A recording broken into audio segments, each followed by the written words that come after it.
सुसमाचार 13 अध्याय माने अध्ययन करबा समय आमे देखि परिबा जे पृथ्वीर शेष अवस्था कौन हेबो से विषय प्रभु यीशु ख्रीष्ट जनाउछि। आमे एई अध्याय को दि भाग विभक्त करि परिबा कारण एठी प्रभु यीशु ख्रीष्ट शेष कालर घटना गुड़ी को प्रकाश करुछि। प्रथम 27 पद जदि आमे पढ़िबा प्रथम 27 पद जदि पढ़िबा सेठी यीशुकर दुईटी भाववाणी देखि परिबा। प्रथम 2 पदरे जेरूशलेम मंदिर संपर्क रे तांकर भाववाणी आ 3 रु 27 जदि आपण देखिबे आगामी क्लेश बा महाक्लेश संपर्क तांकर भाववाणी दुईटा विषय आमे देखिबो। प्रथम पदरु 2 पद जो देखिबा प्रथम 2 पद जेरूशलेम मंदिर अवस्था कौन हम से भगवान द्वारा जनाउछि आ द्वितीय विषय से कहउछंती आगामी क्लेश बा महाक्लेश केमति हो 3 रु 27 भितर जनाउछि। तापर द्वितीय विषय प्रभु यीशु प्रथम भाग रे दुईटा भाववाणी कहउछंती आ द्वितीय भाग रे दुईटी दृष्टांत से कहउछि। 28 रु 37 पद पर्यंत देखिले हम दुईटा दृष्टांत देखिबा। गोटे होछि डिम्बुरी वृक्ष संपर्क दृष्टांत 28 रु 31 आ 32 रु 37 रे हम देखि परिबा गोटे जागृत सेवक संपर्क हम देखि परिबा। जो सेवक को गृहकर्ता दायित्व दे जाइछंती से कौन करूछि सेटा हमें देखि परिबा। तो प्रथम रे हमें पढ़िबा प्रथम 27 पद पढ़िला बेलू प्रथम 2 पद पढ़िबा मार्क 13 पर्व तार प्रथम 2 पद। से मंदिर रु बाहरी जाउथबा समय रे ताहांको शिष्य मानक मध्यरु जणे ताहांको कहिले हे गुरु देखंतु किपरि प्रस्तर ओ किपरि प्रासाद सेथिरे यीशु ताहांको कहिले तुम्भे कोन एही समस्त बृहत प्रासाद देखुअछ एक प्रस्तर अन्य प्रस्तर उपरे रहिबो नाही समस्त ही भूमिसात हेबो। एटा देखु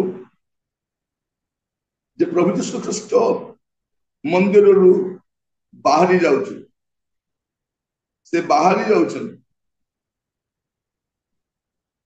ए मंदिर रो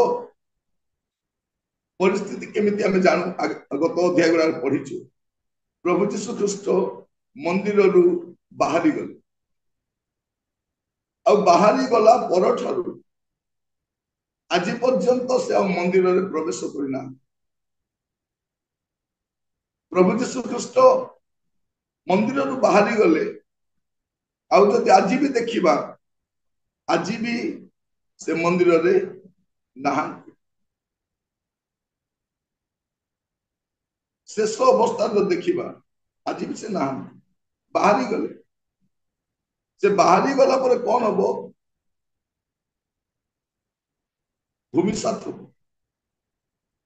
जो मंडली रे प्रभु ना जो मंडली रे यीशु ना तिष्ठि रही पारिबो नहीं। प्रकाशित वाक्य तार 3 पर्व 20 पद पढ़िबे प्रकाशित 3:20 देखो आम्भे द्वार निकटरे ठिया होई आघात करूअछु जदि केही आम्भर स्वर शुणी द्वार फिटाई देबो ताहले आम्भे प्रवेश करी ताहा निकटकू जिबु पुणी आम्भे ता सहित भोजन करिबु ओ से आम्भ सहित भोजन करिबो। कौन देखु प्रभु यीशु नहांती से कोठी अछंती बाहर अछंती काहे कि कहबा पई चाहे जे प्रभु यीशु ख्रीष्ट जोटे रहिबा कथा सेठी नहांती ताको कौन करा जायछि ताको बाहर कर दिया जायछि से आज नहांती। प्रभु यीशु ख्रीष्ट बाहर जिबा समय रे ताको शिष्य मन मधुर जणे ताको कहिले हे गुरु देखंतु किपरि प्रस्तर और किपरि प्रासाद कारण बड़ बड़ प्रस्तर बहुत बड़ बड़ प्रस्तर गुड़ाक गोटे प्रस्तर पर गोटे प्रस्तर रखिकी ए मंदिर बना जाइଥିଲା आ दूर बहुत सुंदर भी देखा जाउछि। बाइबल इतिहासकार मान लिखुछथि एते सुंदर देखा झलसी उठा व्हाइट मार्बल व्हाइट स्टोन रे बनैला बेले बनाइला दूर बहुत सुंदर देखा तार काम भी एते कंप्लीट हे नथिला किंतु बहुत सुंदर देखा जेरूसालेम मंदिर अनेक थर भांगी दिया जाइछि आ एई मंदिर भी आमे देखुछु बना हिछि आ प्रभु यीशु कहउछन्ती एइटा भी रहिबो नै यीशु तांको कहिले तुमे कोन ए समस्त विषय ए बृहत प्रासाद देखुछ एक प्रस्तर अन्य प्रस्तर पर रहिबो नै समस्त ही भूमिसात समस्त कौन हम समस्त भूमिसात मार्क तार 11 पर्व 17 पद पढ़े 11-17 पुणी से सेमानंकु शिक्षा देउ देउ कहिले ଏହା କଣ ଲେଖା ନାହିଁ ଆମ୍ଭର ଗୃହ ସମସ୍ତ ଜାତି ନିମନ୍ତେ ପ୍ରାର୍ଥନା ଗୃହ ବୋଲି ବିଖ୍ୟାତ ହେବ କିନ୍ତୁ ତୁମ୍ଭେମାନେ ତାହାକୁ ଦସ୍ୟୁମାନଙ୍କ ଗହ୍ୱର କରିଅଛ। कौन लिखा जाଉଛି आंबर गृह समस्त लोक मान पाई समस्त जाति लोक पाई प्रार्थना गृह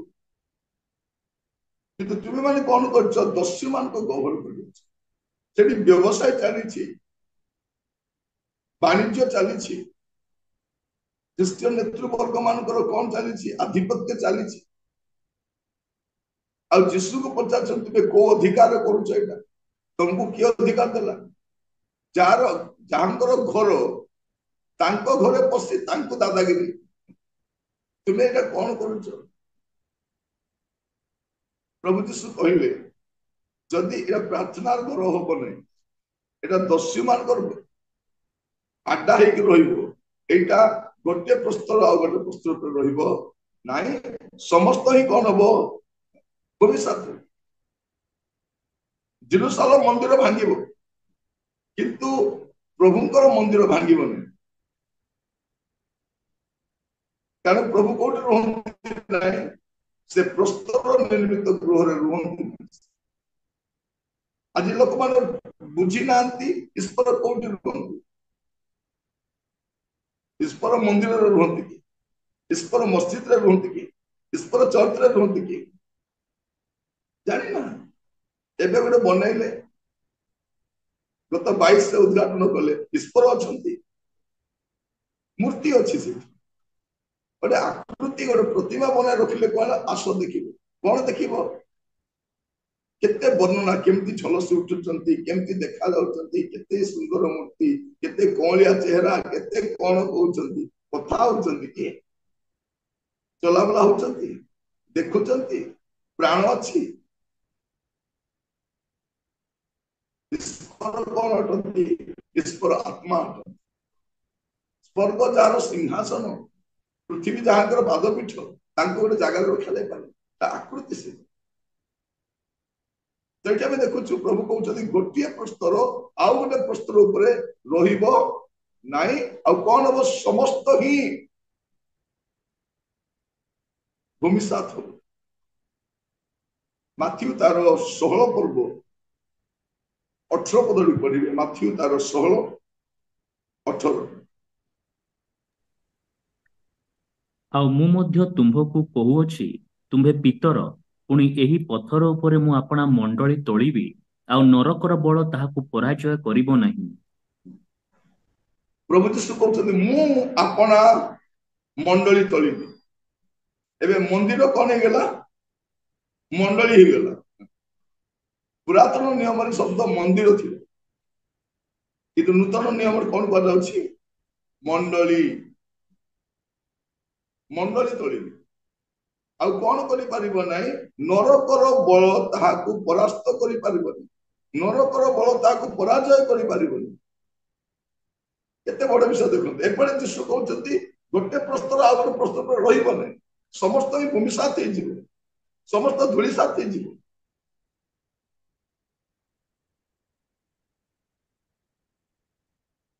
माने एटा ख्रीष्टाब्द 70 बेल तो किछि नाही जेरूशलेम पूरा ध्वंस हो जाए जेरूशलेम मंदिर मध्य पूरा भांगी दिया जाए खंड खंड गुंड गुंड कर दिया जाए पूर्वर मंदिर भी भंगा जाइए तापर एटा निर्माण करा जायछि एटा भी भांगी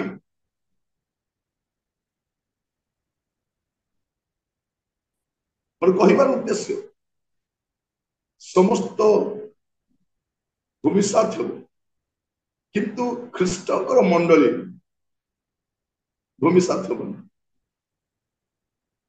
आज पृथ्वी रे मंडली सबुठारु गोटे शक्तिशाली विषय लोक माने घर को भांगुन किंतु चर्च को भांगी पारिबे कि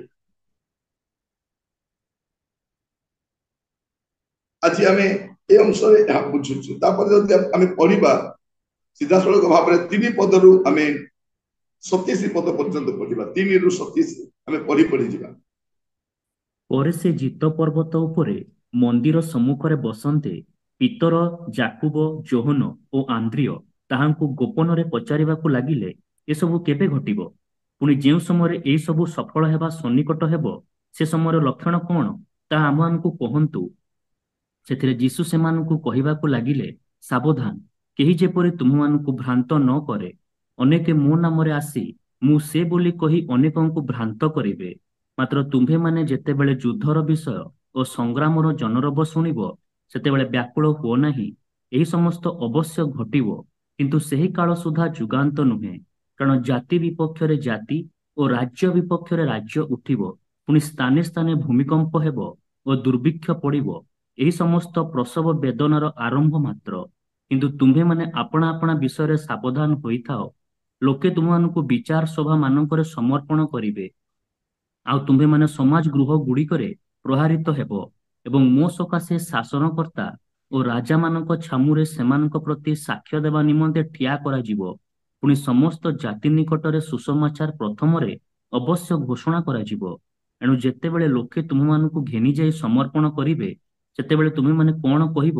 ସେ ବିଷୟରେ ପୂର୍ବରୁ ଚିନ୍ତିତ ହୁଅ ନାହିଁ କିନ୍ତୁ ସେହି ଦଣ୍ଡରେ ତୁମମାନଙ୍କୁ ଯାହା ଦିଆଯିବ ତାହା କୁହ କାରଣ ତୁମ୍ଭେମାନେ ବକ୍ତା ନୁହଁ ମାତ୍ର ପବିତ୍ର ଆତ୍ମା ବକ୍ତା ଅଟନ୍ତି ଭ୍ରାତା ଭ୍ରାତାକୁ ଓ ପିତା ପୁତ୍ରକୁ ମୃତ୍ୟୁଭୋଗ କରିବା ନିମନ୍ତେ ସମର୍ପଣ କରିବେ ପୁଣି ସନ୍ତାନ ମାନେ ପିତାମାତାଙ୍କ ବିରୁଦ୍ଧରେ ଉଠି ସେମାନଙ୍କୁ ବଧ କରିବେ ଆଉ ମୋର ନାମ ସକାଶେ ତୁମେମାନେ ସମସ୍ତଙ୍କ ଦ୍ୱାରା ଘୃଣିତ ହେବ ମାତ୍ର ଯେ ଶେଷ ପର୍ଯ୍ୟନ୍ତ ଧୈର୍ଯ୍ୟ ଧରି ରହିବ ସେ ପରିତ୍ରାଣ ପାଇବ କିନ୍ତୁ ତୁମ୍ଭେମାନେ ଯେତେବେଳେ ସେହି ଉଚ୍ଚନକାରୀ ଘୃଣ୍ୟ ବସ୍ତୁକୁ ଯେଉଁଠାରେ ଅବସ୍ଥିତ ହେବା ଉଚିତ ନୁହେଁ ସେଠାରେ ଅବସ୍ଥିତ ଦେଖିବ ପାଠକ ବୁଝନ୍ତୁ ସେତେବେଳେ ଯେଉଁମାନେ ଜିହୁଦା ପ୍ରଦେଶରେ ଥାଆନ୍ତି ସେମାନେ ପର୍ବତମାଳାକୁ ପଳାଇ ଯାଆନ୍ତୁ ଯେ ଛାତ ଉପରେ ଥାଏ ସେ ଆପଣ ଘରୁ କୌଣସି ପଦାର୍ଥ ଘେନିଯିବା ପାଇଁ ଓହ୍ଲାଇ ନ ଆସୁ ବା ଭିତରକୁ ନ ଯାଉ ପୁଣି ଯେ କ୍ଷେତରେ ଥାଏ ସେ ଆପଣ ଚାଦର ଘେନିଯିବା ପାଇଁ ଲେଉଟି ନ ଯାଉ ସେହି ସମୟରେ ଯେଉଁମାନେ ଗର୍ଭବତୀ ଓ ସ୍ତନ୍ୟଦାତ୍ରୀ ହାୟ ସେମାନେ କ୍ଲେଶର ପାତ୍ର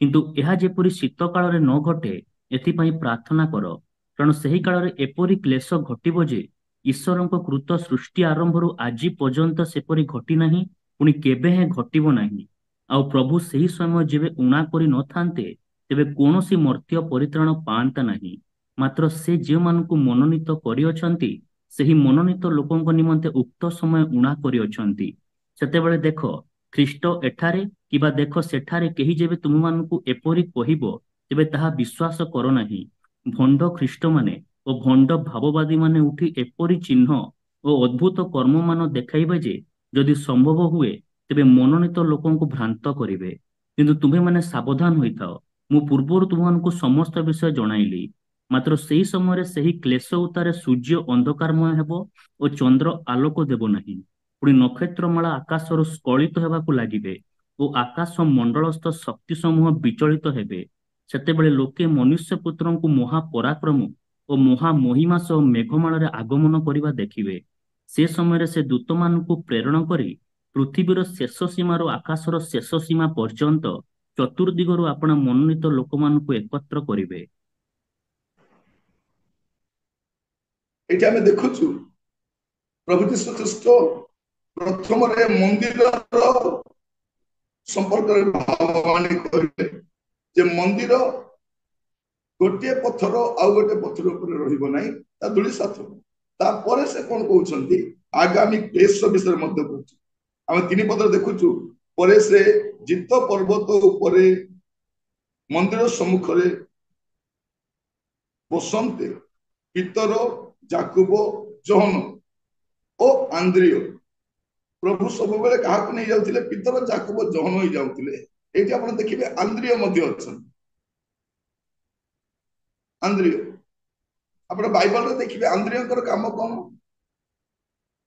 आंद्रिय काम इनफॉर्मेशन देवा सूचना विभाग दायित्व सब खाली सूचना से दौले भाई मान को जाइए कहले भाई माने आस देखिबो आमे मसीह देखा पाई प्रथम आंद्रिय पितर को जीशु को पाखक आनी जीशु पितर को देख कही कौन बोली करी तुम्हें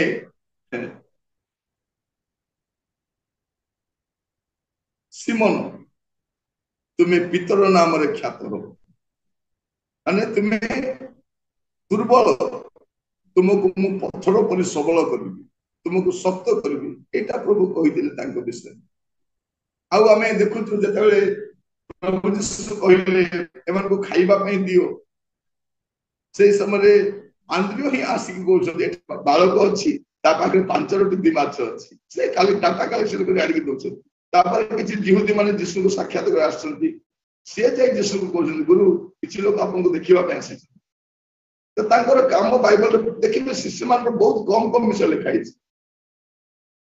माने आंद्रिय गोटे साइन पोस्ट भाया लोक मान जीशु को गति आने आंद्रिय एड करा पितर जाकुब जॉन आंद्रिय माने कोठी बसिले जित पर्वत ऊपर बसिले जित पर्वत आउ जेरुसलेम मंदिर मध्य गोटे पर्वत ऊपर जित पर्वत समुद्र स्थल जो आम देखा ऊपर को 2700 फुट ऊपर थिला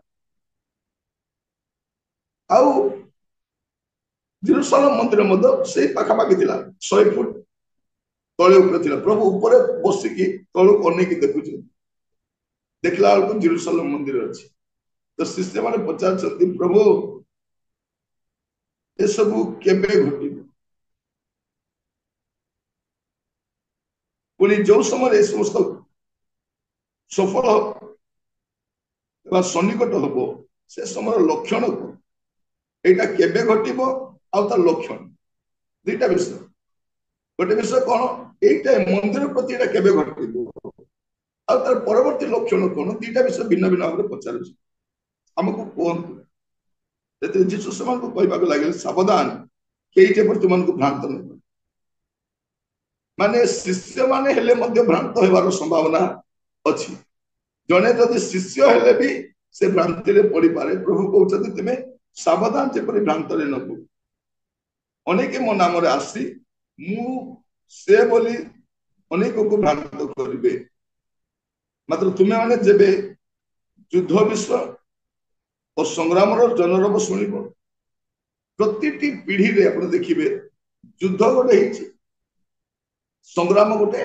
प्रत्येक पीढ़ी रे आप देखिए बाइबल जुगर देखिए प्रत्येक समय गोटे गोटे प्रभु जीशु कहले यहाँ घटब आम समय भी घटुची से तो समय भी घटी से व्याकुल हुआ ना ये समस्त अवश्य घटब किंतु से काल सुधा जुगांत नुहे कारण जाति विपक्ष जाति राज्य विपक्ष राज्य स्थले स्थले भूमिकंप हेबो और दुर्भिक्ष हेबो ये समस्त प्रसव वेदनार आरंभ मात्र प्रसव वेदना ताको कौन बोले कहते फॉल्स पेन बोली कहते बथा हम मेडिकल को नहीं जी गला पर डॉक्टर कहे नाई नाई टाइम ही नहीं आहरी फेरी आसबे कौन है नाई डेलीवरी डेटा ही नहीं पुणी आहरी समय अच्छी आउ डॉक्टर कहले हम ना आउ 15 दिन बोली कहले तापर पुणी बथा सता होता कौन हो प्रसव वेदना बढ़ी बढ़ी जाऊथि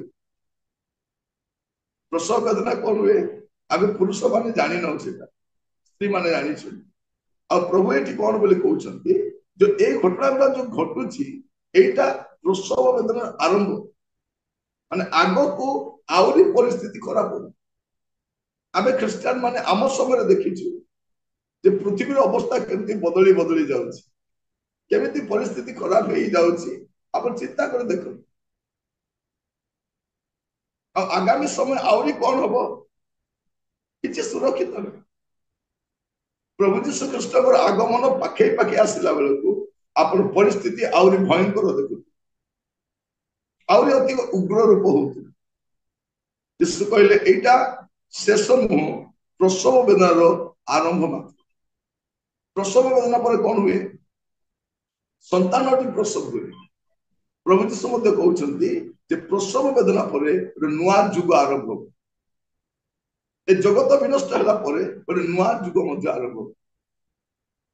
प्रभुंर जुग आरंभ ये आम देखु प्रसव वेदनार आरंभ यहाँ से कौन कहते कि तुम्हें मैंने अपना विषय सावधान रही लोके तुम मान को विचार स्थान मान कौटी ने तुम मान को विचार स्थान मान नहीं जी समाज गृह नहीं कि जी शासनकर्ता नहीं जी राजा मान पाखक नहीं जी पुणी समस्त जाति निकट सुसमाचार प्रथम अवश्य घोषणा कर समस्त जाति माने सबु जातिर लोकों गति सुसमाचार प्रचार कर लिखा जाऊे 11 पदे एणु जितेबले लोके तुमको घेनी जाई समर्पण करेंगे से तुम्हें माने कौन कह से पूर्व चिंतित हो ना से दंड तुमको दिज्व कह तुम्हें माने वक्ता मात्र पवित्र आत्मा वक्ता अट यही पद को अनेक प्रचारक पालक नहीं जी 11 पद को कौन कहते आम वक्ता ना पवित्र आत्मा वक्ता अटंती आम ठिया गले से कथा हमें आमको प्रस्तुत हवा दरकार ना आमको प्रिपेयर हवा दरकार ना कौन कह ऊपर पद पढ़े आप जिते बाइबल बुझापी चाहिए तल ऊपर पढ़े यहाँ पुलपिट ठिया विषय कहुना मीटिंग ठिया विषय कहुना सभा समिति ठिया कहुना जिते बड़े लोक मैंने तुमको धरिक विचार स्थान को नहीं जी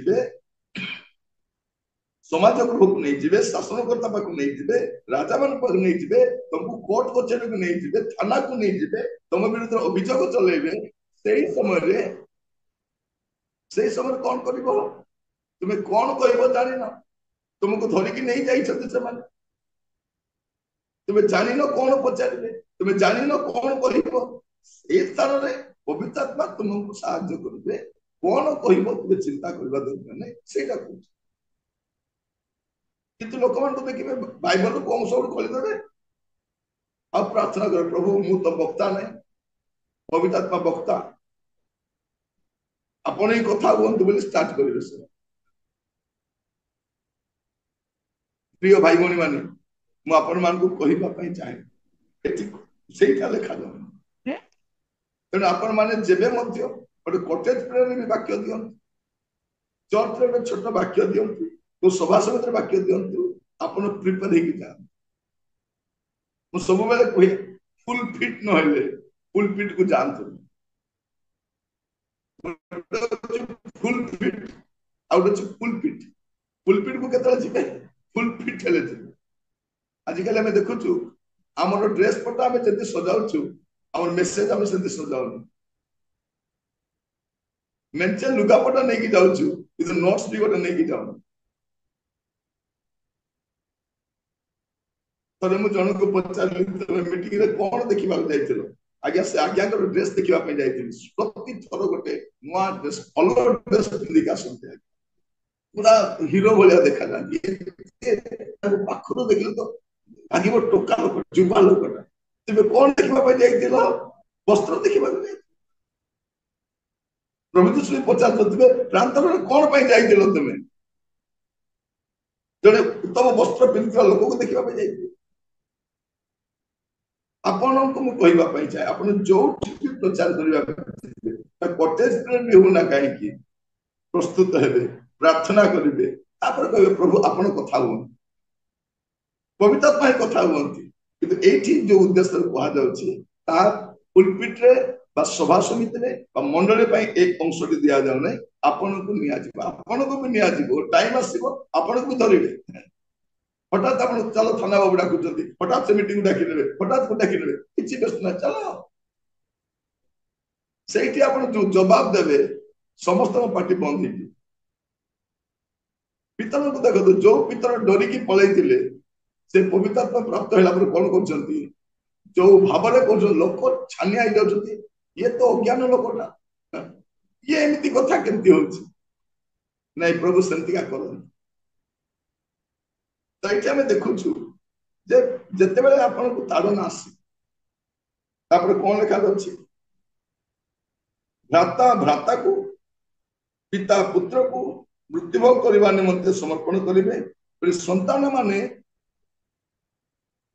ପିତାମାତାଙ୍କ ବିରୁଦ୍ଧରେ ଉଠି ସେମାନଙ୍କୁ ବଧ କରିବେ। ଭାବି ଦେଖନ୍ତୁ ଆଗାମୀ ସମୟରେ କେମିତି ହେବ, ଯେତେବେଳେ ମହାକ୍ଲେଶର ସମୟ ପାଖେଇ ଆସିବ, ପରିବାର ମଧ୍ୟରେ କେମିତି ହେବ। ଆମେ ଅନେକ ସ୍ଥାନରେ ଦେଖିବୁ ଯୀଶୁଙ୍କ ବିରୋଧୀ କେଉଁମାନେ ଥିବେ, ଯୀଶୁଙ୍କ ବିରୋଧୀ ତାଙ୍କ ନିଜ ଲୋକମାନେ ଥିବେ। ଆପଣଙ୍କ ବିରୋଧୀ କିଏ ହେବେ? ଆପଣଙ୍କ ଲୋକମାନେ ହେବେ, ସେ ଉଠିବେ। ଅନେକ ଜାଗାରେ ଯୋଉ ତାଡ଼ନା ହେଇଛି ଆପଣ ଲୋକମାନଙ୍କ ଦ୍ୱାରା ହେଇଛି। 13 ପଦରେ କଣ ଲେଖାଯାଉଛି, ଆଉ ମୋର ନାମ ସକାଶେ ତୁମେ ମାନେ ସମସ୍ତଙ୍କ ଦ୍ୱାରା ଘୃଣିତ ହେବ, ମାତ୍ର ଯେ ଶେଷ ପର୍ଯ୍ୟନ୍ତ ଧୈର୍ଯ୍ୟ ଧରି ରହିବ ସେ ପରିତ୍ରାଣ ପାଇବ। ଶେଷ ପର୍ଯ୍ୟନ୍ତ ଧୈର୍ଯ୍ୟ ଧରି ରହିବ ମାନେ ଯୋଉ ଲୋକଟି ପରିତ୍ରାଣ ପାଇଛି ସେ ଶେଷ ପର୍ଯ୍ୟନ୍ତ ଧୈର୍ଯ୍ୟ ଧରି ରହିବା ଦରକାର। ଏଟା ପ୍ରଥମ ପରିତ୍ରାଣ ନୁହେଁ, ଏଟା ଶେଷ ପରିତ୍ରାଣ, ଯୋଉଟା ଆମେ ଦେଖୁଛୁ ଏବ୍ରୀ ତାର 9 ପର୍ବ 28 ପଦରେ ପଢିବେ। ଏବ୍ରୀ 9 ପର୍ବ ତାର 28 ପଦ। ଆଉ ତାହାପରେ ବିଚାର ନିରୂପିତ ଅଛି, ସେହିପରି ଖ୍ରୀଷ୍ଟ ମଧ୍ୟ ଅନେକଙ୍କ ପାପ ବହନ କରିବା ନିମନ୍ତେ ଥରେ ମାତ୍ର ଉତ୍ସର୍ଗୀକୃତ ହୋଇ ଦ୍ୱିତୀୟ ଥର ପାପ ସକାଶେ ନୁହେଁ, ବରଂ ଯେଉଁମାନେ ତାହାଙ୍କ ଅପେକ୍ଷାରେ ଅଛନ୍ତି ସେମାନଙ୍କ ପରିତ୍ରାଣ ନିମନ୍ତେ ଦର୍ଶନ ଦେବେ। କଣ ପାଇଁ ଦର୍ଶନ ଦେବେ? ସେମାନଙ୍କର ପରିତ୍ରାଣ ପାଇଁ ଦର୍ଶନ ଦେବେ। ଏଇଟା ହଉଛି ଫାଇନାଲ ପରିତ୍ରାଣ। ଆପଣ ଯୋଉ ପରିତ୍ରାଣ ପାଇଛନ୍ତି ଏଟା ତାର ଫାଇନାଲ ଫେଜଟା। ଶେଷ ପର୍ଯ୍ୟନ୍ତ ଧୈର୍ଯ୍ୟ ଧରି ରହିବେ ଯଦି ପ୍ରଭୁ ଯୀଶୁଙ୍କର ଆସିବା ସମୟରେ ଆପଣ ଉଦ୍ଧାର ପ୍ରାପ୍ତ ହେଇକି ପଳେଇବେ। ଆପଣ ପରିତ୍ରାଣ ପାଇଛନ୍ତି, ଏବେ ଯୀଶୁ ଆସିଲେ ଆପଣ ସମ୍ପୂର୍ଣ୍ଣ ପରିତ୍ରାଣ ପାଇବେ। ମାନେ କଣ? ପାପର ଉପସ୍ଥିତିରୁ ଆପଣଙ୍କୁ ନିଆଯିବ। ଏବେ ପରିତ୍ରାଣ ପାଇଲା ପରେ ମଧ୍ୟ ଆମେ ପାପର ଉପସ୍ଥିତ ଥିବା ଜାଗାରେ ରହୁଛୁ, କିନ୍ତୁ ଯୀଶୁଙ୍କର ଆଗମନ ଆମକୁ ସମ୍ପୂର୍ଣ୍ଣ ପରିତ୍ରାଣ ଦେବ। ତେଣୁ ଆମେ ଶେଷ ପର୍ଯ୍ୟନ୍ତ ଧୈର୍ଯ୍ୟ ଧରି ରହିବା। 14 ପଦ, ତୁମେ ମାନେ ଯେତେବେଳେ ସେଇ ଉତ୍ସନ୍ନକାରୀ ଘୃଣ୍ୟ ବସ୍ତୁକୁ ଯୋଉଠାରେ ଅବସ୍ଥିତ ହେବାର ଉଚିତ ନୁହେଁ ସେଟା ଅବସ୍ଥିତ ଦେଖିବ, ପାଠକ ବୁଝନ୍ତୁ, ସେତେବେଳେ ଯୋଉମାନେ ଜିହୁଦା ପ୍ରଦେଶରେ ଥାନ୍ତି ସେମାନେ ପର୍ବତମାଳାକୁ ପଳେଇ ଯାଆନ୍ତି। ଦାନିଏଲ ପୁସ୍ତକ ଲେଖାଯାଉଛି, ଦାନିଏଲ 9 ପର୍ବ ତାର 25 ରୁ 27 ଟିକେ ପଢିବେ। ଦାନିଏଲ 9 25 ରୁ 27। ଏଥିପାଇଁ ତୁମେ ଜ୍ଞାତ ହୁଅ ଓ ବୁଝ ଯେ ଜେରୁସାଲେମକୁ ପୁନଃ ସ୍ଥାପନ ଓ ନିର୍ମାଣ କରିବାର ଆଜ୍ଞା ପ୍ରକାଶ ହେବା ସମୟଠାରୁ ଅଧିପତି ଅଭିଷିକ୍ତ ବ୍ୟକ୍ତିଙ୍କ ପର୍ଯ୍ୟନ୍ତ 7 ସପ୍ତାହ ହେବ। ପୁଣି ସଙ୍କଟ କାଳରେ ହିଁ ତାହା ଛକ ଓ ପରୀକ୍ଷା ସହିତ 3 କୋଡ଼ି 2 ସପ୍ତାହ ପୁନଃ ନିର୍ମିତ ହେବ। ପୁଣି 3 କୋଡ଼ି 2 ସପ୍ତାହ ଉତ୍ତାରେ ଅଭିଷିକ୍ତ ବ୍ୟକ୍ତି ଉଚ୍ଛିନ୍ନ ହେବେ ଓ ସେ ଅକିଞ୍ଚନ ହେବେ। ଆଉ ଆଗାମୀ ଅଧିପତିର ଲୋକମାନେ ନଗର ଓ ଧର୍ମଧାମ ନଷ୍ଟ କରିବେ ଓ ପ୍ଲାବନ ଦ୍ୱାରା ତାହାର ଶେଷ ହେବ। ପୁଣି ଶେଷ ପର୍ଯ୍ୟନ୍ତ ହିଁ ଯୁଦ୍ଧ ହେବ। ନାନା ଉଚ୍ଛିନ୍ନତା ନିରୂପିତ ହୋଇଅଛି। ପୁଣି ସେ 1 ସପ୍ତାହ ପର୍ଯ୍ୟନ୍ତ ଅନେକର ସହିତ ଦୃଢ଼ ନିୟମ କରିବ ଓ ସପ୍ତାହର ଅର୍ଦ୍ଧେକ କାଳ ଯଜ୍ଞ ଓ ନୈବେଦ୍ୟ ନିବୃତ୍ତ କରାଇବ। ଆଉ ଘୃଣାଯୋଗ୍ୟ ବସ୍ତୁ ସକଳର ପକ୍ଷ ଉପରେ ବିନାଶକ ଜଣେ ଆସିବ। ପୁଣି ନିରୂପିତ ସିଦ୍ଧି ପର୍ଯ୍ୟନ୍ତ ବିନାଶକର ଉପରେ କ୍ରୋଧ ଢଳାଯିବ। ଏଠି ସ୍ପଷ୍ଟ ଭାବରେ ଲେଖାଯାଉଛି କଣ ହବ, ଯେ ଜେରୁସାଲେମ ମନ୍ଦିରରେ ଯୋଉଠି ପ୍ରଭୁ ପୂଜା ପାଆନ୍ତି, ଯୋଉଠି ପ୍ରଭୁ ଗୌରବ ପାଆନ୍ତି, ଟାଇମ ପର୍ଯ୍ୟନ୍ତ ଆସିବ। ଆଗାମୀ ସମୟରେ ସେ ଭଣ୍ଡ ଖ୍ରୀଷ୍ଟ ଆସି ଏଇ ଜେରୁସାଲେମ ମନ୍ଦିର ଯୋଉ ବନା ଯାଇଥିବ ଲୋକମାନଙ୍କ ସହିତ ଚୁକ୍ତି ମଧ୍ୟ କରିବ, ଲୋକମାନେ ଆରାମରେ ଆରାଧନା କରିପାରିବେ, କିନ୍ତୁ ଶେଷ ପର୍ଯ୍ୟାୟରେ ସେଇଠି ଆରାଧନା ମଧ୍ୟ ବନ୍ଦ କରାଯିବ, ପ୍ରାର୍ଥନା କରିବା ବନ୍ଦ କରାଯିବ, ସେବା ବନ୍ଦ କରାଯିବ, ନିବୃତ୍ତ କରାଯିବ, ଆଉ ସେଇ ବ୍ୟକ୍ତି ଜଣକ ସେଇଠି ଉପସ୍ଥିତ ରହିବ। এইটা ଯେତେବେଳେ ଦେଖିବ ତୁମେ ଜାଣିବ ପ୍ରଭୁ ଗୁଡେଇ ଘଟଣା ଶେଷ କାଳର ଘଟଣା ଗୁଡାକ ସେ ଜଣାଉଛନ୍ତି କଣ ଆଗାମୀ ସମୟରେ ଘଟିବା ପାଇଁ ଯାଉଛି। ତାପରେ ପ୍ରଭୁ ଯୀଶୁ କଣ କହୁଛନ୍ତି 26 ପଦରେ ଆପଣ ଦେଖିବେ, ସେତେବେଳେ ଲୋକେ ମନୁଷ୍ୟ ପୁତ୍ରଙ୍କୁ ମହାପରାକ୍ରମ ଓ ମହାମହିମା ସହ ମେଘମାଳରେ ଆଗମନ କରିବା ଦେଖିବ। ତାପରେ କଣ ଲେଖାଯାଉଛି, ସେ ସମୟରେ ସେ ଦୂତମାନଙ୍କୁ ପ୍ରେରଣ କରି ପୃଥିବୀର ଶେଷ ସୀମାରୁ ଆକାଶର ଶେଷ ସୀମା ପର୍ଯ୍ୟନ୍ତ ଚତୁର୍ଦିଗରୁ ଆପଣା ମନୋନୀତ ଲୋକମାନଙ୍କୁ ଏକତ୍ର କରିବେ। କଣ କରିବେ? ତୁରୀ ଶବ୍ଦ ହେବା କ୍ଷଣି ପ୍ରଭୁଙ୍କର ଲୋକମାନେ କଣ ହେବେ? ସଂଗୃହୀତ ହେବେ। এইটা ଶେଷ କାଳର ମହାକ୍ଲେଶର ଘଟଣା ଗୁଡାକ ପ୍ରଭୁ କହୁଛନ୍ତି। ଆଉ ଦୁଇଟି ଦୃଷ୍ଟାନ୍ତ ମଧ୍ୟ ସେ କହୁଛନ୍ତି, ଯାହା ଆମେ 28 ପଦରୁ 37 ପଦ ମଧ୍ୟ ଦେଖୁଛୁ। ପ୍ରଥମଟି ହେଉଛି ଡିମ୍ବୁରି ବୃକ୍ଷର ଦୃଷ୍ଟାନ୍ତ, ଯାହା 28 ରୁ 31 ପଦ ମଧ୍ୟରେ ଆମେ ଦେଖୁଛୁ। ପଢିବେ ଟିକେ 28 ରୁ 31। ଡିମ୍ବିରି ବୃକ୍ଷରୁ ଦୃଷ୍ଟାନ୍ତ ଶିକ୍ଷା କର, ଯେତେବେଳେ ତାହାର ଶାଖା ସରସ ହୋଇ ପଲ୍ଲବିତ ହୁଏ, ସେତେବେଳେ ଗ୍ରୀଷ୍ମକାଳ ସନ୍ନିକଟ ବୋଲି ତୁମ୍ଭେମାନେ ଜାଣିଥାଅ। ସେହିପରି ତୁମ୍ଭେମାନେ ମଧ୍ୟ ଏହି ସମସ୍ତ ଘଟଣା ଦେଖିଲେ ସେ ଦ୍ୱାରର ସନ୍ନିକଟ ଏହା ଜାଣ। ମୁଁ ତୁମମାନଙ୍କୁ ସତ୍ୟ କହୁଅଛି, ଏ ସମସ୍ତ ନ ଘଟିବା ପର୍ଯ୍ୟନ୍ତ ଏହି ବର୍ତ୍ତମାନ ପୁରୁଷ କୌଣସି ପ୍ରକାରେ ଲୋପ ପାଇବ ନାହିଁ। ଆକାଶ ଓ ପୃଥିବୀ ଲୋପ ପାଇବ, ମାତ୍ର ମୋହର ବାକ୍ୟ ସମୂହ ଲୋପ ପାଇବ ନାହିଁ। ଏଠି ପ୍ରଭୁ ଯୀଶୁ ଖ୍ରୀଷ୍ଟ କେତେ ସୁନ୍ଦର ଭାବରେ ଉପସ୍ଥାପନା କରୁଛନ୍ତି ଯେ ଡିମ୍ବୁରି ବୃକ୍ଷ ସମ୍ପର୍କ ଦୃଷ୍ଟାନ୍ତ, ଦୁଇଟି ଦୃଷ୍ଟାନ୍ତ ଦଉଛନ୍ତି। କଣ? ଯେ ପ୍ରଭୁ ଯୀଶୁ ଖ୍ରୀଷ୍ଟଙ୍କର ଆଗମନ ବିଷୟରେ ସେ ସେମାନଙ୍କୁ ଜଣାଉଛନ୍ତି। କଣ ହବ? ଯେ ଡିମ୍ବୁରି ଗଛ ଆଗରୁ ଦେଖିଥିଲେ ଗୋଟେ ଡିମ୍ବୁରି ବୃକ୍ଷ, କଣ ହେଇଥିଲା? ଫଳ ନଥିଲା, ତାକୁ ଅଭିଶାପ ଦେଇଥିଲେ। କିନ୍ତୁ ପ୍ରଭୁଙ୍କର ଆଗମନ ସମୟରେ ଆପଣ ଦେଖିବେ ଏ ଡିମ୍ବୁରି ବୃକ୍ଷ ସରସ ହୋଇ ପଲ୍ଲବିତ ହବ। ପୁଣି ଥରେ ଏମାନେ ପୁନର୍ଜାଗରିତ ହେବେ। ପୁଣି ଥରେ ପ୍ରଭୁଙ୍କ କତିକି ଏଇ ଇସ୍ରାଏଲ ମାନେ ଫେରି ଆସିବେ। ଆଉ ଏଇଟା ଦେଖିଲେ ତୁମେ ଜାଣିବ ପ୍ରଭୁ ଯୀଶୁ କୋଉଠି ଆସିଛନ୍ତି? ସେ ଦ୍ୱାରର ସନ୍ନିକଟ। ଏଇଟା ତୁମେ ବୁଝିବ ବୋଲି ସେ କହୁଛି। ଆଉ ସେ ଏଇଟା ବି ଗ୍ୟାରେଣ୍ଟି ଦଉଛନ୍ତି ଯେ ଆକାଶ ପୃଥିବୀ ଲୋପ ପାଇବା ସମ୍ଭବ, ମାତ୍ର ମୋହର ବାକ୍ୟ ସମୂହ ଲୋପ ପାଇବ ନାହିଁ। ମାନେ ପ୍ରଭୁ ଯୀଶୁ ଖ୍ରୀଷ୍ଟ ଯାହା କହିଛନ୍ତି ତା ଅବଶ୍ୟ ଘଟିବ, ଏଇ କଥା ସେ କହୁଛି। ମାନେ ଭାବବାଣୀ ସମ୍ପର୍କରେ ଏତେ ଦୃଢ଼ୋକ୍ତି ସହିତ ପ୍ରଭୁ ଯୀଶୁ ପ୍ରକାଶ କରୁଛନ୍ତି। ତାପରେ ଆମେ ଦେଖିବା 32 ରୁ 37। କିନ୍ତୁ ସେହି ଦିନ କି ଦଣ୍ଡ ବିଷୟ କେହି ଜାଣନ୍ତି ନାହିଁ, ସ୍ୱର୍ଗସ୍ଥ ଦୂତମାନେ କିମ୍ବା ପୁତ୍ର ସୁଦ୍ଧା ଜାଣନ୍ତି ନାହିଁ, କେବଳ ପିତା ଜାଣନ୍ତି। ତୁମ୍ଭେମାନେ ସାବଧାନ ହୋଇଥାଅ, ଜାଗି ରୁହ, କାରଣ ସେ ସମୟ କେବେ ହେବ ତାହା ତୁମ୍ଭେମାନେ ଜାଣୁନାହିଁ। ତାହା ଏହିପରି ଯେପରି ଜଣେ ବ୍ୟକ୍ତି ଆପଣା ଗୃହ ତ୍ୟାଗ କରି ବିଦେଶରେ ପ୍ରବାସ କରୁଅଛନ୍ତି, ଆଉ ସେ ଆପଣା ଦାସମାନଙ୍କୁ ଅଧିକାର ଦେଇ ପ୍ରତ୍ୟେକର କାର୍ଯ୍ୟ ନିରୂପଣ କରିଅଛନ୍ତି ଓ ଦ୍ୱାରିକି ମଧ୍ୟ ଜାଗି ରହିବାକୁ ଆଜ୍ଞା ଦେଇଅଛନ୍ତି। ଅତଏବ କାଳେ ଗୃହକର୍ତ୍ତା ଅକସ୍ମାତ୍ ଆସି ତୁମମାନଙ୍କୁ ନିଦ୍ରିତ ଦେଖନ୍ତି, ଏଥି ନିମନ୍ତେ ଜାଗ୍ରତ ଥାଅ। କାରଣ ସେ ସନ୍ଧ୍ୟାବେଳେ କି ଅଧରାତିରେ କି କୁକୁଡ଼ା ଡାକିବା ସମୟରେ କି ସକାଳେ କେତେବେଳେ ଯେ ଆସିବେ ତାହା ତୁମେମାନେ ଜାଣ ନାହିଁ। ମୁଁ ତୁମମାନଙ୍କୁ ଯାହା କହୁଅଛି ତାହା ସମସ୍ତଙ୍କୁ କହୁଅଛି, ଜାଗ୍ରତ ଥାଅ। ଆମମାନଙ୍କୁ ପ୍ରଭୁ ଏଇଠି କଣ କହି ସମାପ୍ତ କରୁଛନ୍ତି? ତୁମେ ଜାଗ୍ରତ ଥାଅ, ଜାଗ୍ରତ ଥାଅ। କାହିଁକି? ଗୃହକର୍ତ୍ତା କେତେବେଳେ ଆସିବେ ତାହା ତୁମେ ଜାଣିନାହ। ସେଥିପାଇଁ ସେ କଣ କରୁଛନ୍ତି? ଜାଗ୍ରତ ପ୍ରହରୀକୁ କହୁଛନ୍ତି। ପ୍ରହରୀର କାମ କଣ? ଲୋକମାନଙ୍କୁ ଜାଗ୍ରତ କରାଇବା, ସେମାନଙ୍କୁ ସଚେତନ କରାଇବା, ଆଉ ସେ ନିଜେ ମଧ୍ୟ ଜାଗ୍ରତ ରହିବା। କାହିଁକି? ପ୍ରଭୁ କେତେବେଳେ ଆସିବେ ସେ କହୁଛନ୍ତି ଦୂତମାନେ ଜାଣନ୍ତି ନାହିଁ, ପୁତ୍ର ସୁଦ୍ଧା ଜାଣନ୍ତି। କାହିଁକି? ଏଇଟା ପିତା ନିଜର ଅଧୀନରେ ନିଜ ଆୟତ ରଖିଛନ୍ତି। ପ୍ରଭୁ ଯୀଶୁ ଜାଣନ୍ତି, କିନ୍ତୁ ଏହା ପିତାଙ୍କର କାର୍ଯ୍ୟ ଅଟେ, ତେଣୁ ସେ ପିତାଙ୍କର ହସ୍ତ ରଖିଛନ୍ତି। ଦୂତମାନେ ବି ଜାଣନ୍ତି ନାହିଁ, ପୁତ୍ର ସୁଦ୍ଧା ଜାଣନ୍ତି ନାହିଁ, କିନ୍ତୁ କଣ କହୁଛନ୍ତି? ତୁମେ ଜାଗ୍ରତ ଥାଅ। ପ୍ରିୟ ଭାଇ ଭଉଣୀ ମାନେ, ଆମେ ଜାଣୁନା ପ୍ରଭୁ ଯୀଶୁ ଖ୍ରୀଷ୍ଟଙ୍କର ଆଗମନ କେତେବେଳେ ହେବ, କିନ୍ତୁ ଆମକୁ କୁହାଯାଇଛି ତୁମେ ଜାଗ୍ରତ ଥାଅ। କାହିଁକି? ଯଦି ସେ ରାତିରେ ଆସିବେ ବୋଲି କହିଥିଲେ, ଆମେ ଦିନ ବେଳା ଗୋଟେ ପ୍ରକାର ଜୀବନ କାଟିଥାନ୍ତୁ, ରାତିରେ ଜାଗ୍ରତ ଥାଉ। ନାଇଁ, ଦିନ ସମୟରେ ଆସିବେ, ପ୍ରଭୁ ରାତିରେ ଆସିବେ ନାହିଁ, ଆମେ ରାତିରେ ଅଜାଗ୍ରତ ହୋଇଥାଉ। ଆମକୁ ଲେଖାଯାଉଛି ସକାଳ ହଉ ବା ସନ୍ଧ୍ୟା ହଉ, ଯେକୌଣସି ସମୟ ହଉ ଆପଣଙ୍କୁ ମଧ୍ୟ ଜାଗ୍ରତ ରହିବାର ଅଛି। ମାନେ ଭାବି ଦେଖନ୍ତୁ, ପ୍ରଭୁ ଯୀଶୁ ଖ୍ରୀଷ୍ଟ ତାଙ୍କର ମୃତ୍ୟୁ ଭୋଗ ପୂର୍ବରୁ, ସେ ଶତ୍ରୁ ହସ୍ତ ସମର୍ପିତ ହେବା ପୂର୍ବରୁ, ସେ ପୁନରୁତ୍ଥିତ ହୋଇ ସ୍ୱର୍ଗକୁ ଯିବା ପୂର୍ବରୁ जगत रहिबा समय रे शिष्य मानकु समस्त विषय जनाउछन जो मंदिर को देखुछ एटा भी नथि किंतु मोर मंडली रहिथि ताकु नरकर बल पराजय करि पारिबे